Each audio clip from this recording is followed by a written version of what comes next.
ओम नमः शिवाय, जय श्री महाकाल। देखिए, ये जो उपाय हम बताने वाले हैं, इस उपाय को आपको कब करना है? जब आपके जीवन में कोई समस्या है या ऐसी कोई कामना है जो बहुत दिनों से पूरी नहीं हो रही है और उसके लिए आपने हर प्रकार से व्रत कर लिए, उपवास कर लिए, 16 सोमवार कर लिए, प्रदोष के व्रत कर लिए, मतलब कि ऐसी कोई चीज़ नहीं है जो आपने नहीं करी, सब कर लिए। उसके बाद भी आपको ऐसा लगता है कि आपकी जो विश है, जो कामना है, वो पूरी नहीं हुई है, तो ये उपाय जरूर करिएगा। तो पूज्य गुरु जी की कथा को सुनकर ही आपको ये उपाय बताएंगे। उसके पहले वीडियो को लाइक नहीं किया है तो लाइक कर दें, चैनल पर नए हो तो सब्सक्राइब जरूर करें। तो इस उपाय में जो सबसे पहले हमें सामग्री लेनी है वो लेनी है चने की दाल। तो चने की दाल आपको ले लेनी है। और चने की दाल कितनी लेनी है? तो आपको 5 चने की दाल ले लेनी है। और चने की दाल लेते समय आपको ध्यान रखना है कि ये साबुत होनी चाहिए, मतलब कि कहीं से भी खंडित नहीं होनी चाहिए। आपने देखी होगी कि गोल चने की दाल होती है, तो उसी प्रकार से आपको 5 ऐसे छांट कर चने की दाल ले लेनी है। इसके बाद जो अगली सामग्री है वो है गुड़। तो जो गुड़ की बट्टी आती है या गुड़ का टुकड़ा है, इस प्रकार से अगर आपको गुड़ का टुकड़ा मिल जाता है तो आप ले लीजिएगा। और कोशिश करिएगा कि जो गुड़ है ये स्वस्थ हो, और कोशिश करिएगा कि ये जो गुड़ है ये शुद्ध हो। इसके बाद जो अगली सामग्री है वो है कटोरी। तो कटोरी क्यों लेनी है उसकी जानकारी आपको आगे मिल जाएगी। तो इस प्रकार से आपको एक कटोरी ले लेनी है।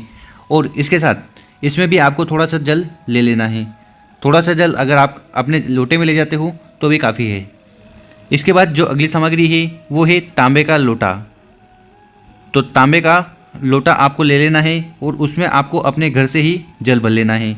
जल भरो तो आपको अपने मटके और जो परिंदा होता है, परिंदा, वहाँ से जल भरना है। गुरु जी कहते हैं कि जब हम इस स्थान से जल को लेकर शिवलिंग पर समर्पित करते हैं तो हमारे घर की जो दोष है, जो समस्या है, वो खत्म होती है। इसके बाद क्या करिएगा, आपको जाना है मंदिर। तो मंदिर पहुंच जाइएगा। और ये जो उपाय है ये आप सुबह भी कर सकते हो और शाम को भी कर सकते हो। तो जब भी आपको समय मिले कर लीजिएगा। अब आप अपने साथ क्या लाए हो? आप लाए हो एक कटोरी चने की दाल, 1 लोटा जल और टुकड़ा काय का? गुड़ का। तो ये 4 सामग्री आप लाए हो। तो इसको लेकर आपको उपाय करना है। तो मंदिर में पहुंचकर आपको नॉर्थ डायरेक्शन में, उत्तर दिशा की तरफ मुंह कर खड़े हो जाना है। तो सबसे पहले क्या करना है कि आपके पास जो जल का लोटा है जिसमें आप अपने घर से जल को भर के लाए हो वो शिवलिंग पर समर्पित करना है। तो इसको उठाइएगा और शिवलिंग पर समर्पित कर दीजिएगा। तो यहाँ पर आपको आधा लोटा जल समर्पित करना है। आपको पूरा लोटा जल समर्पित नहीं करना है, सिर्फ आधा लोटा जल समर्पित करना है। इसके बाद क्या करिएगा, आपके पास है गुड़। तो इस गुड़ को उठाइएगा और ये जो पात्र आप खाली लाए हो उसमें आपने थोड़ा जल डाला था, तो इस गुड़ की बट्टी को, इस गुड़ के टुकड़े को इस पात्र में डाल देना है। ठीक है। इसके बाद क्या करिएगा कि जो दाल आप अपने साथ लाए हो, जो 5 दाल के दाने आप लाए हो, उसको आपको इस कटोरी में डाल देना है। तो क्या करिएगा, पहले आपको गुड़ डालना है उस कटोरी में, फिर 5 चने की दाल उस कटोरी में डालना है। दोनों सामग्री को डालिएगा और थोड़ी देर रहने दीजिएगा। तो क्या होगा, वो अच्छे से गल जाएगी, कि वो जल के साथ दोनों सामग्री अच्छे से मिक्स हो जाएगी। ठीक है, मिक्स हो जाए। उसके बाद क्या करिएगा कि जिस कटोरी में आपने गुड़ डाला था, जिस कटोरी में आपने चने की दाल डाली थी, तो यहाँ पर वो दोनों घुल गए होंगे। अब इसके बाद क्या करना है, उस कटोरी को आपको उठाना है और अपने जो सीधा हाथ है उसमें उसको रख लेना है। ठीक है। रखने के बाद आपके मन में जो भी कामना है, जो भी समस्या है, जिसके कारण आप बहुत ज़्यादा दुखी रहते हो, परेशान रहते हो और आप चाहते हो कि वो समस्या और ऐसी कोई कामना है जो अभी तक पूरी नहीं हुई है, तो वो भी कामना भगवान शंकर पूरी करें। तो ये कामना कर उस कटोरी में जो भी सामग्री है उसको आपको शिवलिंग के ऊपर समर्पित कर देना है। तो ये उपाय कर देखिएगा, आपके जीवन में जो भी समस्या है, जो भी दुख है, जो भी परेशानी है, वो खत्म होगी।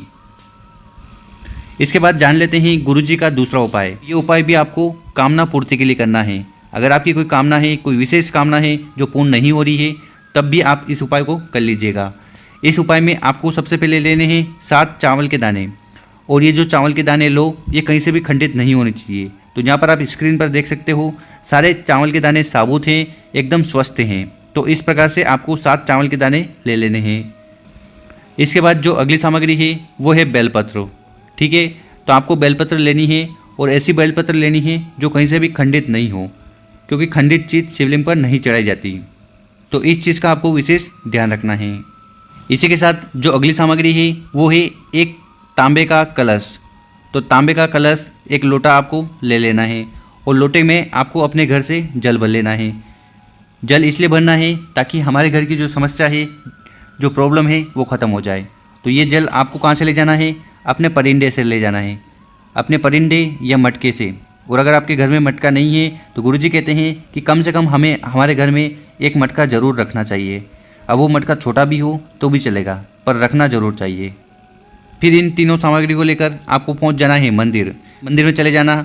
और ये उपाय आप सुबह शाम जब भी समय मिले कर लीजिएगा। तो क्या करना है? सबसे पहले आपको नॉर्थ डायरेक्शन, उत्तर दिशा की तरफ मुँह कर खड़े हो जाना है।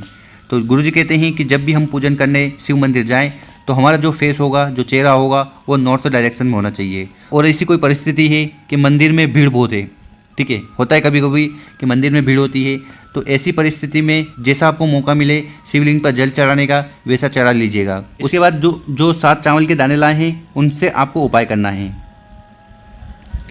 तो क्या करिएगा कि ये जो चावल के दाने हैं इनको आपको अपने सीधे हाथ में रख लेने हैं। और सीधे हाथ में रख कर आपके मन में जो भी कामना है, जो भी इच्छा है, जो भी परेशानी है, और जिस भी वजह से आप बहुत ज़्यादा दुखी रहते हो और आप चाहते हो कि वो जो समस्या है वो भगवान शंकर ख़त्म करें, या ऐसी कोई कामना है जो बहुत दिनों से पूर्ण नहीं हो रही है, तो उसका स्मरण कर लेना है।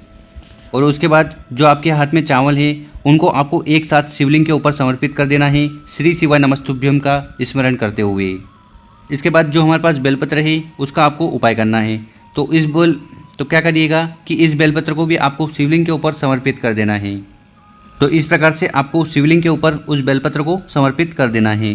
और यहाँ पर हमें एक चीज़ का विशेष ध्यान रखना है कि जब भी शिवलिंग पर बेलपत्र चढ़ाएं तो उसकी जो डंडी होगी वो जलाधारी की ओर होगी, और जो बड़ी पत्ती होगी वो आपकी तरफ होगी। अगर आप यहाँ पर बैठे हैं तो उसकी जो पत्ती होगी वो आपकी तरफ होनी चाहिए, और अगर आप यहाँ पर बैठे हैं तो इस समय उसकी पत्ती होगी वो आपकी तरफ होनी चाहिए। तो इस चीज़ का आपको विशेष ध्यान रखना है।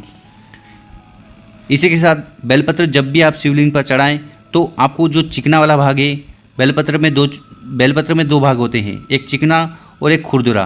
तो खुरदुरा वाला भाग है वो ऊपर होना चाहिए, और जो चिकना वाला भाग है वो नीचे होना चाहिए, शिवलिंग से स्पर्श कर रहा होना चाहिए। तो ऐसे आपको बेलपत्र को समर्पित करना है। और इसके बाद जो जल का लोटा आपके हाथ में है उसको भी आपको शिवलिंग के ऊपर समर्पित कर देना है, श्री शिवाय नमस्तुभ्यम का स्मरण करते हुए। और गुरुजी कहते हैं कि जो भी सामग्री आप शिवलिंग पर चढ़ाएं तो उसको आपके पूरे मन और तन से शिवलिंग पर, तो उसको आपको पूरे मन और तन से ओम नमः शिवाय या श्री शिवाय नमस्तुभ्यम का स्मरण करते हुए समर्पित करनी चाहिए। अगर आप ऐसा करते हो तो भोलेनाथ आपकी जो कामना है, जो समस्या है, वो जल्द ही खत्म करते हैं। तो कर देखिएगा, ये उपाय बहुत ही शानदार है। तो कर देखिएगा, आपकी जो भी समस्या है, जो भी परेशानी है या ऐसी कोई कामना है, वो जल्दी पूर्ण होगी।